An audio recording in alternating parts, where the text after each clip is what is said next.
Hey everybody, welcome back to the Horror Trans podcast, video podcast, I guess. And today it is May 21st, 2024.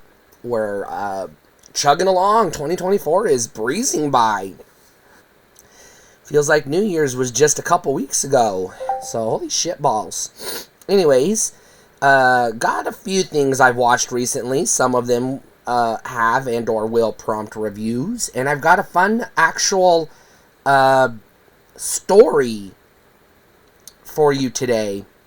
So let's start with what I've been watching recently. Saturday, I watched Megan, or Mithrigan as they call it, and I also watched X on Saturday.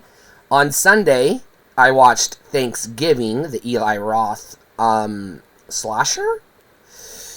Also on Sunday, I watched Teenage Mutant Ninja Turtles 2, The Secret of the Ooze, and Transformers the movie from 1986. I've got a few interesting movies that I'm going to be watching this week. One of them I'm probably going to be live streaming today. So I want to talk about that real quick before I get into news and rumors. When I was a kid, probably 6 or 7 years old, we lived in a podunk town in Kansas you've never heard of and might not even still exist, so no need to ID it. And we had this local mom and pop video store that was right next door to our house that was literally a guy's living room. You just walked into his living room and he just had videotapes wall to wall and rented them out of his living room. And I rented this movie once, and it was this really weird fucking VHS low-budget horror movie. Basically, I know this is going to sound original, about a videotape. If you watch it, it kills you, or something like that. That's all I could remember from it. Needless to say, Google was not helpful in identifying this flick. Because if you search killer videotape, or videotape that kills you when you watch it, or anything along those lines, this movie doesn't come up at all. You get things like The Ring, or VHS, or, I don't know, movies that came out 10 or 20 years after this movie.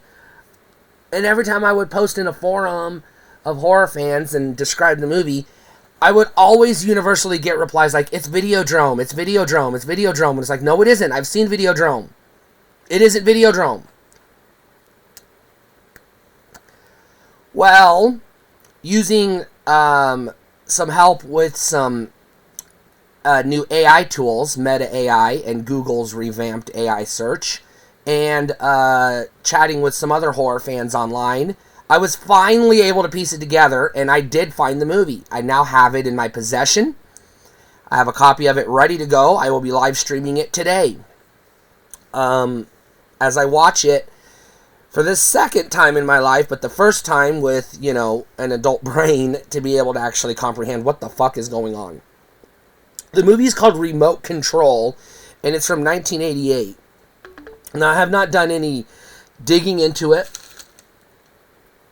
to get further information or details on it, but come join me for a live stream. This video will probably be posted after the live stream, so oops. Anyways, if you watch this video first, go back to the live tab and watch the past live stream, I guess. So let's check out news and rumors. I don't have a ton of interesting stuff right now, only a couple of stories. There's just not a lot of news happening right now, but my first one, as usual, comes from Bloody Disgusting. And it just says, Ari Aster producing, quote, Hansel and Gretel stop-motion animated film. There's a still image. It looks really weird. It looks like paper puppets, which is interesting. Variety reports that Ari Aster and Lars Knudsen have boarded the Hansel and Gretel movie as executive producers through their company Square Peg. Chilean filmmakers Cristobal Leon and Joaquin Coquinha? I hope I'm saying those right. I apologize if I'm not. Are directing. Variety notes the story is expected to twist the fairy tale into inimitable shapes. this will not be the first time Hansel and Gretel has been adapted as a horror film. It's basically one of the OG horror stories in our known literary catalog of works as a species. If you don't count religious works like the Bible as horror stories, which, some do. So this looks interesting, but there's not a lot of details on it at this time, so something to watch out for.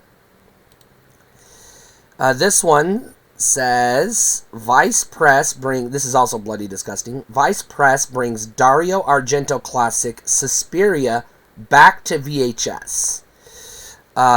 It says, in the wake of last year's Vice Press home video release of Evil Dead 2 on fully functional VHS, they are back with Dario Argento's 1977 Suspiria. Released under license in collaboration with Dario Argento and Atom Age Industries, Suspiria will come in 2 editions, both featuring art by Eisner Award-winning illustrator John J. Pearson. The slipcase edition includes cover art by John J. Pearson with screen-printed design on the tape from the design on the floor from the Volk dance scene and is limited to 500 copies. The collector's edition comes in a plastic clamshell with reversible cover, featuring John's art on one side and the original theatrical art on the other. This will come in an edition of 500 units. Both versions will be available on PAL for UK and EU customers and NTSC for North American customers. Okay. To accompany the release, Vice Press are also re-releasing his artwork as a limited edition variant poster, which will be limited to an additional 160 copies. They will also releasing a limited edition screen printed edition of the original Suspiria film poster. 200 copies of that will be available. So if you've got money to spare and you have to have Suspiria on VHS, this might be the better way to go. I don't know what a functional copy of that movie costs on the eBay, but this could be an alternative to that. This one is also from Bloody Disgusting. It says, rumor, Capcom planning Resident Evil remake for the series' 30th anniversary. Resident Evil 9 reveal coming soon. I'm not going to go into the details. It's a rumor at this point, so, of course, we would expect them to, but, Alright, this one is from Joe Blow. It says, Jason Universe. Larry Zerner shares assessment of what's going on with the Friday the 13th franchise. Now, if you don't know who Larry Zerner is, he's a lawyer and actually kind of a copyright lawyer who played Shelley in Friday the 13th Part 3D in, 1982, I think it was. Alright.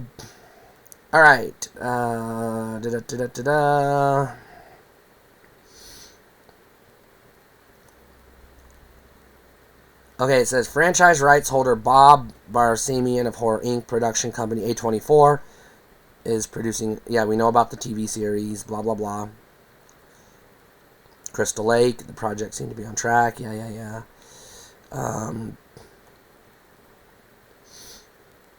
Okay, announced they're launching the Jason Universe, which will consist of new Friday the 13th activations that will span... Yeah, we already know this.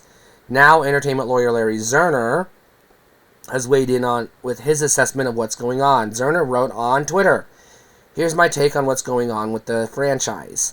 A lot of this is just guesswork on my part based on my knowledge of this parties and the rights, so take everything with a large grain of salt, so we're putting this under rumor.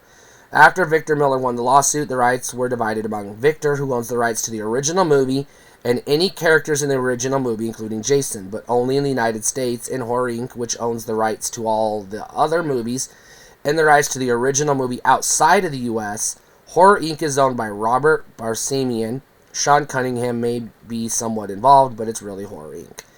Horror Inc. and Victor then made a deal to combine their rights, which allows them to make anything they want. Because Victor really only owns the rights to the first movie, their deal probably says that if they make things based on characters from the first movie, then Victor will be paid more money than if they make something based on characters or elements from the other movies.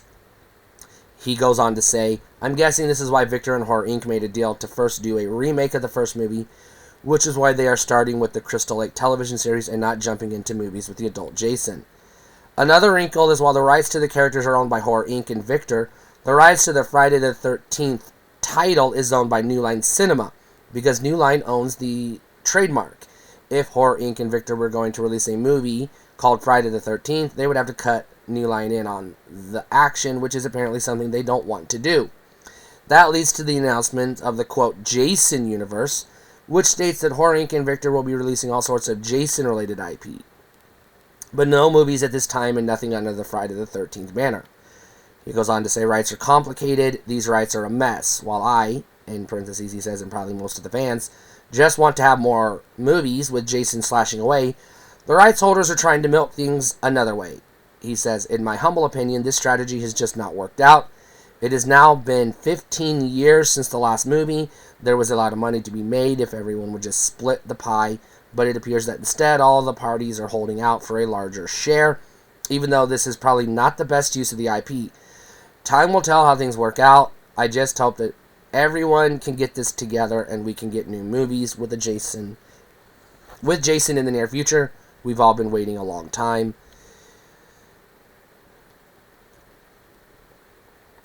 So again, this is more or less just a rumor, and it's just basically him summing up what we already knew. But good on Larry Zerner, I guess, for keeping us up to date, because he's probably the most knowledgeable person involved that is talking.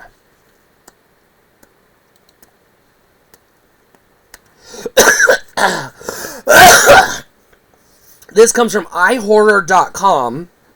It's under movies, and it says new body horror film The Substance releases teaser. Demi Moore. Okay, it says we haven't seen Demi Moore in a movie since The Unbearable Weight of Massive Talent back in 2002. She's been busy. She had a part in blah, blah, blah. According to the official synopsis, there is a newly developed beauty regimen that generates another you, a new, younger, more beautiful, more perfect you, and there's only one rule. You share time. 1 week for you, 1 week for the new you. 7 days each. Okay. So the movie is called The Substance. So let's go ahead and check out the trailer. 45 seconds long, so it shouldn't be too long.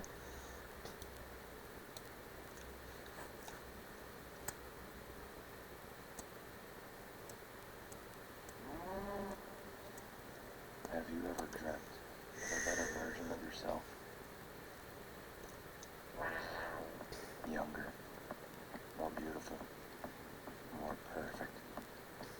One single injection unlocks your DNA, starting a new cellular division that will release another version of yourself. This is The Substance. Alright, that was pointless. iHorror is comparing it to The Stuff. Whatever. I mean, that sounds like a leap, but we'll see. Alright, this is also from iHorror.com. It says new Insidious movie scheduled for August 2025 release date. It reads, get ready for another chapter in the Insidious universe. Variety confirms that another movie is in the works, and it could be in theaters as early as August 25. The cast has not been revealed. Nobody has been confirmed. It isn't a spin-off.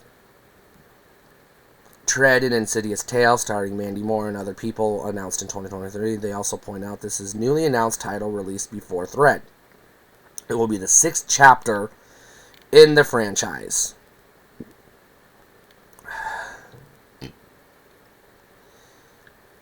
Alright, so nothing new, just a new movie is supposedly coming next year, and maybe a spin-off sometime shortly after.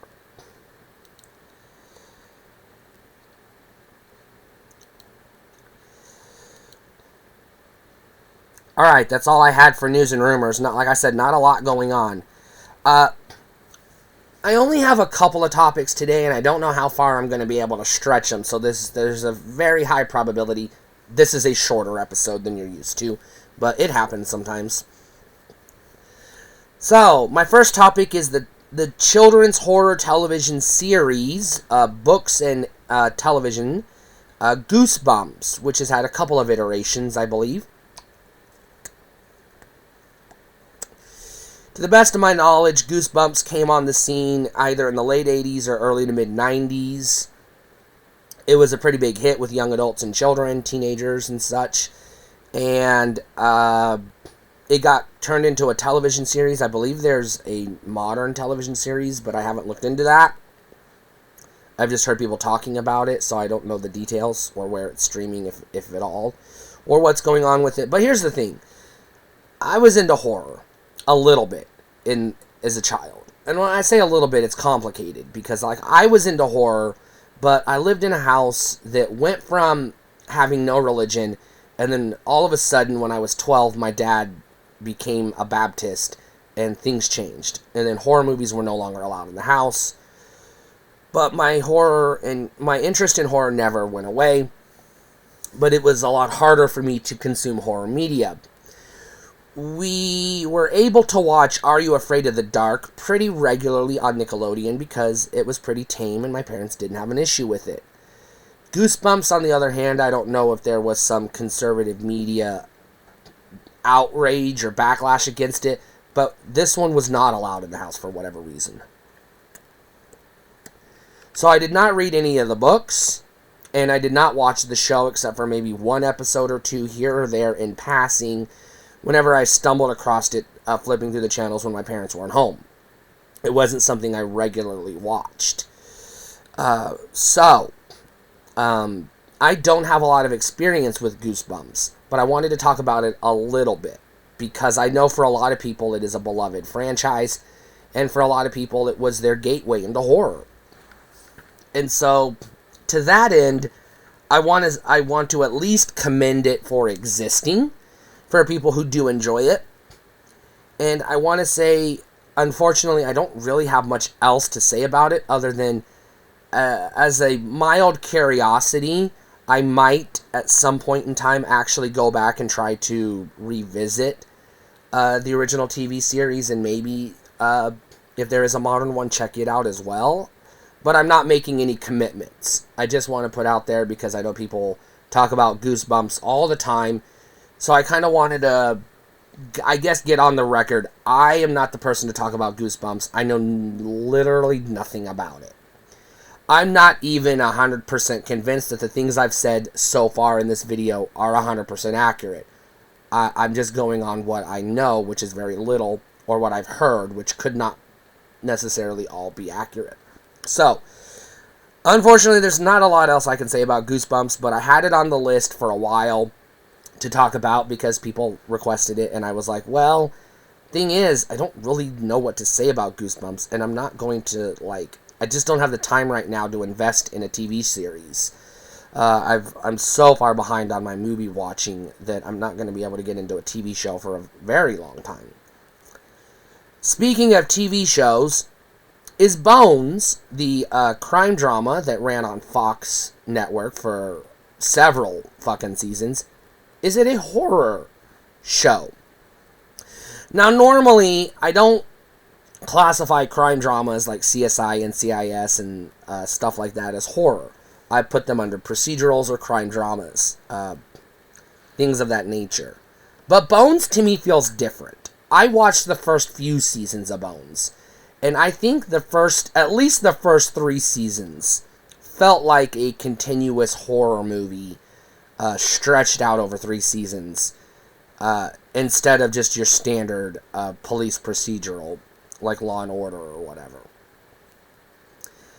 Here's my fuzzy memory evidence of that, because it's been more than 15 years since I've seen an episode of Bones. So bear with me. One thing I remember about Bones over most of those other shows is it is way more graphic in the violence and in the cases they take on, the victims, the murders, the crimes. So I do remember that. At least from what I remember. I don't know if that fizzled out or not. I also remember that the main character, the show is named after, Bones, and I don't remember the characters' names. I apologize. But her dad was in prison, I believe, because he was a serial killer of sorts. And so there's a storyline. I'm going to spoil the seasons, obviously. There's a storyline, a thread that runs through the first 3 seasons where there is a serial killer who is on the loose that they're having a hard time catching, which is pretty intense. So again, this is almost horror. Again, with the gruesome deaths and stuff. But also, eventually, as the thread progresses, one of her assistants turns out to be an accomplice in the murders and actually convicted of the crimes, sentenced to prison, and basically written off the show. But in addition or parallel to that thread was also what's going on with her dad. They laid hints throughout the whole, at least the first 3 seasons. He eventually gets out. I don't remember how or if or why or what he was connected to the cases, but somehow he was connected to something going on with the FBI. And he also did some murders, but because it was his daughter doing the investigations and he was doing the murders to protect her, her and her associates basically, I'm going to say, tampered with evidence to get him exonerated, more or less, is what happened. But that serial killer thread and some of the episodes related to it was actually the inspiration for my book, Goldfish on the Mountain, which is about a serial killer and his brother who is coming to terms with finding out that his brother's a serial killer and things of that nature. So, I, as a horror fan, was drawn to Bones because to me it felt like a horror TV show. It did. I do not like NCIS or Law & Order or SVU or House or Grey's Anatomy or any of those types of shows. I don't. I don't normally like shows where, death is the central focus of the show. Unless it's a horror show. Unless it's like a slasher or, like Buffy or something like that, where they're fighting supernatural elements, vampires, etc.